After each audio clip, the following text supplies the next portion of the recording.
এখানটা রেড হবে, আর for red. ওকে, তারপর এই লাল রংটা নেবে, লাল রংটা প্রথমে নিয়ে দাগে দাগে বোলাবে, ঠিক আছে? তারপর এটা রং করবে, হ্যাঁ, তারপর এটা আস্তে আস্তে, বেশি তাড়াতাড়ি করবে না, আস্তে আস্তে আস্তে আস্তে করে দেবে,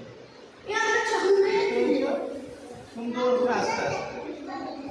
তারপরে বাকি ছাতাগুলো তোমার যেরকম পছন্দ, এই ছাতাটা সবুজ দিলে, এই ছাতাটা নীল রং দিলে, বাকি তোমার যেটা কিছু পছন্দ সেটা তুমি করবে। বুঝতে পেরেছ? যাও, সুন্দর করে একটা রং করে দিতে হবে। G for green. ওকে, আর এটা কি রং? ভায়োলেট। V for violet. এটা কি? Rose pink.